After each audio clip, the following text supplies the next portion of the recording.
Welcome to the Banker Lamp. Please enjoy the video.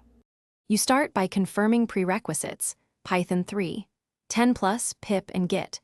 Once confirmed, create and activate a virtual environment to isolate dependencies. Next, initialize your repository and add a minimal project file like app. Py plus a dependency manifest. This prevents drift between environments. Install a web framework such as Fast API or Flask with pip and pin versions. Make sure to commit the initial scaffold, so you have a rollback point before building routes and services. You now implement the core.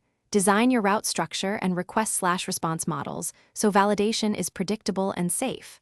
Once done, choose synchronous or asynchronous patterns and wire your server, Uvicorn for async, Unicorn for sync, and middleware like cores and logging. Integrate the data layer with an ORM and migrations, and ensure connection pooling and transaction boundaries are clear. Finally, add configuration management for environments and secrets, so deployments remain reproducible, and you finish by packaging and deploying. Create a Docker file, build a lightweight image, and push to your registry.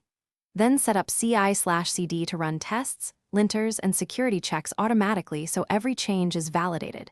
Deploy behind a process manager or orchestrator and enable health checks and metrics. If things go wrong, first check logs and recent config changes.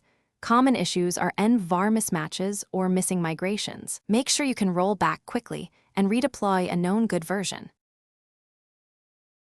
Thanks for watching. If this was helpful, leave a like and consider subscribing. See you next time.